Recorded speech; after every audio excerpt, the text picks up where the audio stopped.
In the previous class, we have discussed about kingdom monerans, and then we have discussed about protistans. So all the classifications we have discussed कि monerans, eubacteria, archaebacteria, bacteria on the basis of shapes में describe की थी. उसके बाद हमने discuss किया कि protistants की कितनी ही क्राइसोफाइसीड्स, euglenoids, protozoans, slime molds, the various categories of protozoans जो कि सिंगल सेल्ड ऑर्गेनिजम्स की कैटेगरी. उसके बाद आज जो किंगडम हम पढ़ने जा रहे हैं that is more elaborate and complex in comparison to kingdom monerans and kingdom protistants. So here we are going to discuss the multicellular kingdom started over here, that is fungi. तो kingdom fungi में अब यहाँ पर सबसे पहले वो special बात kingdom fungi की क्या है. किंगडम फंजाई की स्पेशल बात ये है कि this is a kingdom we are starting with. यहाँ पे मल्टी सेलुलर ऑर्गेनिजम्स का ग्रुप स्टार्ट होता है क्योंकि अभी तक जो भी हमने पढ़ा था that was about single celled organism, और उसके अलावा हमने single celled eukaryotic type, prokaryotic type पढ़ा. जब यूकैरियोटिक टाइप प्रोकैरियोटिक पढ़ा तो उसमें यहाँ पर डिस्कशन ये है कि यहाँ पर ये यूनिक किंगडम है. यूनिक किंगडम क्यों है?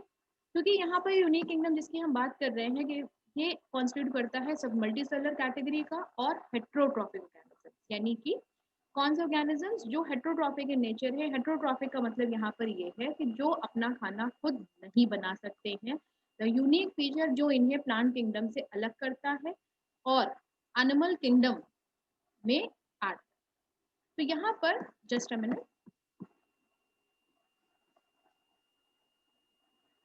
ओके, तो यहाँ पर मॉर्फोलॉजी मतलब एक्सटर्नल फीचर्स और रहने की जगह के बेसिस पे ये कई कैटेगरी में. The very first on the basis के बारे में आप एक लाइन लिख सकते हैं नोट्स में कि fungi is a group of multicellular organisms. दूसरा, fungi is a group of multicellular organisms. Second, it is having well developed cell and heterotrophic in nature. So these are the 2 points where we can say yes, these are the 2 points which we can write in copy. उसके बाद morphology के basis पे, और morphology मतलब अपने external features के basis पे और हैबिटेट के बेसिस पे यहाँ पर इसको कई कैटेगरी में डिवाइड कर सकते हैं. बेसिकली ये पाया कहाँ जाता है? ब्रेड पे, रॉटन फ्रूट्स पर. जैसे कि आपने देखा होगा ब्रेड पे जो व्हाइट व्हाइट सा कंटेंट डिपॉजिट हो जाता है दैट इज फंजाई. यहाँ पर एक स्पेशल लाइन आप जरूर नोट करेंगे कि which fungi is unicellular. That is यहाँ पे इस किंगडम में सबसे एक्सेप्शन है ईस्ट जो कि यूनिसेलुलर फंजाई है और इसका यूज है ब्रेड और बियर बनाने में. तो ये बहुत आपका एक 1 मार्क्स क्वेश्चन यहाँ पर है कि name the fungi which is unicellular that is east और उसका यूज क्या है? ब्रेड और बियर. इसके अलावा फंजाई प्लांट कई डिजीज कॉज करते हैं, पकनीशिया, और कुछ हमारे लिए इंपॉर्टेंट भी हैं जैसे कि पेनिसिलिन जो एंटीबायोटिक्स बनाने में काम आते हैं. फंजाई कॉस्मोपॉलिटन है मतलब हर जगह पाया जाता है. Air, water, soil, plants, animals हर जगह पाया जाता है, इसीलिए वर्ड इसके लिए कॉस्मोपॉलिटन. लेकिन बेसिकली एटमॉस्फेयर चाहिए वार्म और ह्यूमिड. इस हाँ, अब हम फंजाई से मतलब जब हर जगह पाया जाता है तो फंजाई को हम प्रिवेंट कैसे कर सकते हैं? फंजाई को प्रिवेंट करने के लिए कैसे, तो इसको प्रिवेंट करने के लिए the low temperature is the only mean. You can underline this line कि यस, रेफ्रिजरेशन या रेफ्रिजरेटर में खाना रखने की वजह से हम इसको फंगल इन्फेक्शन से या बैक्टीरियल इन्फेक्शन से प्रिवेंट कर सकते हैं क्योंकि लो टेम्परेचर पर इनकी ग्रोथ नहीं होती है, दे कैन नॉट सर्वाइव. और ईस्ट को छोड़ के जितने भी फंजाई हैं वो मल्टी सेलर और फिलामेंटस हैं. Long cylindrical thread like structure है जो आपको हम वीडियो में बताते हैं कि कैसा स्ट्रक्चर होता है और ये कैसे फॉर्म करते हैं. This I will show you in video. तो यहाँ पर हाइपी क्या है, माइसीडियम क्या है, ये भी बस एक्सप्लेन हम आपको करते हैं. मल्टी न्यूक्लिएटेड है, सिनोसिटिक कंडीशन होती है, और तो ये सब क्या है, let us discuss about it. So here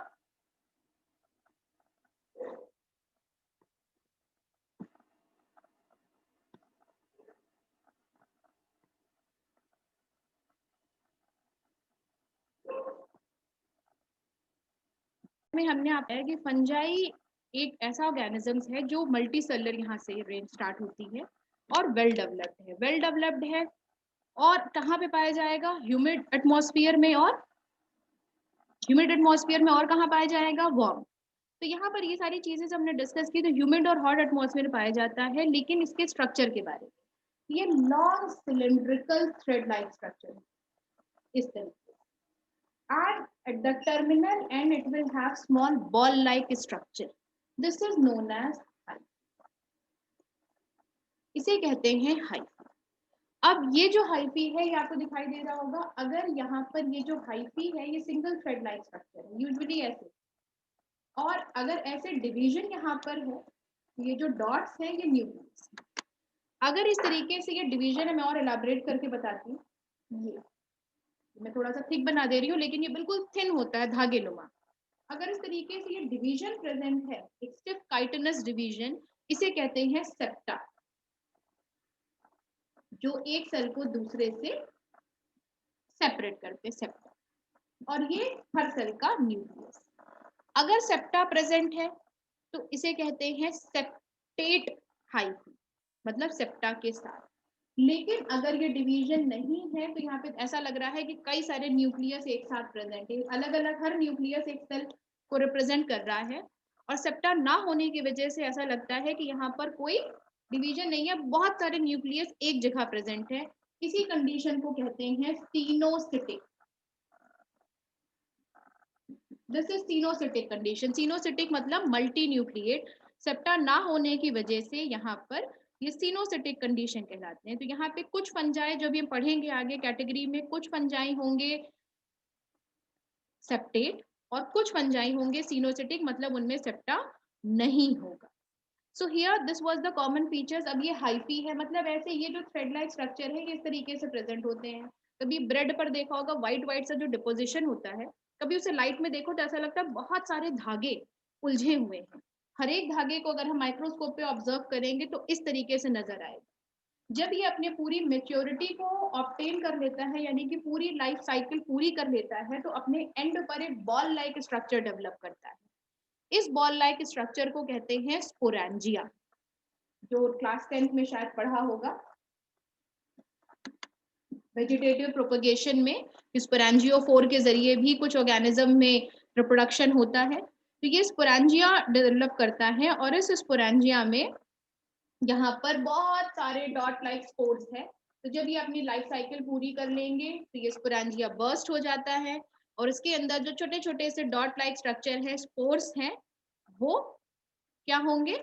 spread out हो जाएंगे, और न्यूट्रिशन मीडियम मिलने पर वो बहुत सारे, हर एक स्पोर हाइफी बनाता जाएगा, हाइफी अपने आप को रिप्रोड्यूस करते जाएंगे, और इस तरीके से कह सकते हैं वेब लाइक स्ट्रक्चर नहीं होता, जाल, बहुत सारे हाइफी इंटरमिंगल, मतलब उलझे हुए जो प्रेजेंट होते हैं, तो इन्हें कहते हैं माइसीलियम। माइसीलियम क्या है? माइसीलियम ही वो फंजाई है जिसके फॉर्म में ये ग्रो करते हैं, कि जो बहुत सारे हाइफी एक साथ इंटरमिंगल होकर प्रेजेंट होते हैं, that is known as mycelium. So I think all these terms, common terms which I have explained you, कि फंजाई क्या है, उसका एग्जिस्टेंस कैसा है, थ्रेड लाइक स्ट्रक्चर में एग्जिस्ट करता है जिसे हम हाइफी कहते हैं। हाइफी सेप्टेट भी हो सकता है, एसेप्टेट भी हो सकता है। एसेप्टेट होगा तो उसे कहेंगे सीनोसिटिक, और सेप्टेट तो सेप्टेट हाइफी, जहां पर न्यूक्लियस हर सेल का अलग अलग होगा, सेप्टा से डिवाइडेड होगा। उसके बाद जो नेक्स्ट पॉइंट ये है कि बहुत सारे, मतलब ये हाइफी अलग एक एक नहीं प्रेजेंट होते, ये एक नेटवर्क में प्रेजेंट होते हैं। जैसे कि मैंने आपको ईस्ट का एग्जांपल दिया कि बहुत सारे hyphae single thread like structure mycelium बनाते हैं। ये ग्रुप, इस कॉलोनी को माइसीलियम कहते हैं, जहां बहुत सारे फंगस एक साथ प्रेजेंट होते हैं। इसके बाद हर हाइफी में ये सेप्टा भी होगा और इनका अपना साइटोप्लाज्म भी होता है, मतलब ये जो खाली जगह दिखाई दे रही है कि हर एक साइटोप्लाज्म होगा, सेप्टा से डिवाइडेड होता है। अगर सेप्टा नहीं है, सिनोसिटिक कंडीशन है, तब भी न्यूक्लियस के बाहर ये साइटोप्लाज्म प्रेजेंट है जो सेल को न्यूट्रिशन प्रोवाइड करता है। तो ये तो बात हो गई स्ट्रक्चर की। होगा यानी कि स्ट्रक्चर जो हमने आपको भी बताया कि इस बेसिस पे भी हम फंजाई को क्लासिफाई कर सकते हैं, सेप्टा के बेसिस पे, ब्रांचिंग के बेसिस पे किस तरीके से प्रेजेंट है। लेकिन हैबिटेट के बेसिस पे जहां वो रहते हैं और जैसा खाना वो खाते हैं, इसके बेसिस पे भी फंजाई कई कैटेगरी में आते हैं, जैसे सैप्रोफाइट्स। अगर फंजाई ज्यादातर डेड और डिकम्पोज्ड ऑर्गेनिक मटेरियल पे या ड्राई ट्विग्स पे प्रेजेंट है तो सैप्रोफाइट है। किसी अलाइव ऑर्गेनिज्म से अगर वो खाना न्यूट्रिशन अब्सॉर्ब कर रहे हैं तो पैरासाइट्स।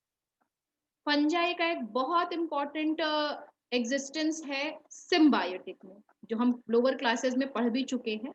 एक एल्गी के साथ लाइकेन, जिसको पाइनियर्स ऑफ एटमॉस्फेयर कहते हैं, क्योंकि ये उसी एटमॉस्फेयर में ग्रो होंगे जिसमें पोल्यूशन नहीं होगा। पोल्यूटेड एटमॉस्फेयर है तो लाइकेन की ग्रोथ कभी नहीं होगी। दूसरा, प्लांट रूट्स में ये होते हैं, और प्लांट रूट्स में होने की वजह से उन हायर प्लांट्स की रूट्स को माइकोराइजा कहा जाता है, जिसमें फंजाई रहते हैं। तो ये बात हो गई इनके न्यूट्रिशन के बेसिस पे कि हेट्रोट्रॉफिक है, लेकिन फिर भी कई तरीके के हो सकते हैं। अब बात करते हैं रिप्रोडक्शन की। रिप्रोडक्शन का भी इनमें अलग अलग मोड्स है। रिप्रोडक्शन इनमें कई तरीके से हो सकता है। सबसे पहला मोड ऑफ रिप्रोडक्शन है वेजिटेटिव मोड। वेजिटेटिव मोड क्या होता है? वेजिटेटिव मोड का मतलब होता है वो मोड जिसमें हम किसी भी प्लांट पार्ट से एक नया इंडिविजुअल बना। तो पहला आ गया वेजिटेटिव मोड। वेजिटेटिव मोड वही है जो हमने क्लास 10th में पढ़ा था। क्या? फ्रैगमेंटेशन। जैसे कि हाइफी है, हाइफी का कोई एक टुकड़ा टूटकर अलग हो गया और उसने एक नया इंडिविजुअल बना लिया, ये तो हो गया फ्रैगमेंटेशन। तो फ्रैगमेंटेशन के जरिए भी यहाँ पर हो सकता है, जैसे आपके बुक में गिवन भी है, you can underline in the book the very first mode of reproduction, page number 7, page number 7, the last line, page number 7 पे। कि प्रोडक्शन वेजिटेटिव मीन से भी हो सकता है। सबसे पहला फ्रैगमेंटेशन, कोई भी एक टुकड़ा टूटकर अलग हो गया, उसने एक नया हाइफी बनाया, नया हाइफी ने नया माइसीलियम बना लिया, क्योंकि बहुत तेजी से मल्टीप्लाई करते हैं। दूसरा है फिशन, कि भाई कोई एक सेल है, उसने अपने आप को इलोंगेट किया, फिर दो में डिवाइड हो गए, जो कि हमने अभी बैक्टीरिया में भी पढ़ा। फिशन भी हो सकता है। फिशन के अलावा इनमें बडिंग भी हो सकती है। बडिंग क्या? ये एक इंडिविजुअल है, इसमें एक आउटग्रोथ ग्रो की, फिर कई सारी आउटग्रोथ ग्रो की, हर आउटग्रोथ ग्रो करती गई, पेरेंट सेल पे अटैच हुई और तब तक ग्रो की जब तक कि वो एक नया इंडिविजुअल ना बना ले। जैसे ही ये पूरी फुल ग्रोथ को ऑब्टेन हो गए, टूट कर अलग हो जाएंगे। तो दिस इज बडिंग। तो बडिंग, फ्रैगमेंटेशन, फिशन के जरिए ये वेजिटेटिव मोड से प्रोड्यूस कर सकते हैं। दूसरा मोड ऑफ रिप्रोडक्शन है एसेक्सुअल। एसेक्सुअल में दो पेरेंट की जरूरत नहीं होती है। सिंगल पेरेंट स्पोर्स बनाएंगे, गैमीट्स बनाएंगे और वो नया इंडिविजुअल फॉर्म कर सकते हैं, वो हो गया एसेक्सुअल। जैसे कि मैंने आपको बताया कि हाइफी जब अपनी लाइफ साइकिल पूरी करता है तो वो एक बॉल लाइक स्ट्रक्चर में डेवलप होता है, जिसे हम कहते हैं स्पोरेंजियोफोर। तो ये स्पोरेंजियोफोर भी कह सकते हैं इसे। कुछ कैटेगरी में इसे कोनिडिया कहेंगे, कुछ में स्पोरेंजियोस्पोर्स कहेंगे और कुछ में जूस्पोर्स। यानी कि नाम अलग अलग कैटेगरी में इस बॉल लाइक स्ट्रक्चर का अलग हो सकता है। कोनिडिया, स्पोरेंजियोस्पोर्स और जूस्पोर्स के नाम से इस बॉल लाइक स्ट्रक्चर का डेवलपमेंट होगा अलग अलग फंजाई की कैटेगरी। इसके बाद करते हैं सेक्सुअल रिप्रोडक्शन की बात। सेक्सुअल रिप्रोडक्शन में दो अलग अलग स्ट्रेन होंगे फंजाई के, दो अलग अलग स्ट्रेन, अलग अलग कैटेगरी के। दोनों स्पोर्स बनाएंगे, यानी कि दोनों में बॉल लाइक स्ट्रक्चर है। दोनों स्पोर्स रिलीज करेंगे, इसने यहाँ स्पोर रिलीज किया, इसने यहाँ स्पोर रिलीज किया। दोनों स्पोर अलग अलग हैं। दोनों स्पोर वाटर में, एयर में या लैंड पर आकर फ्यूज करेंगे, वो जाइगोट बनाएंगे। जाइगोट बनाने के बाद क्या होगा? रिडक्शन डिवीजन होगा, बहुत सारी सेल्स बनेंगे मियोसिस के जरिए और वो माइसीलियम बना लेंगे। ये तो एक बात हो गई। लेकिन सेक्सुअल रिप्रोडक्शन का एक और तरीका भी है, ये स्पोर्स।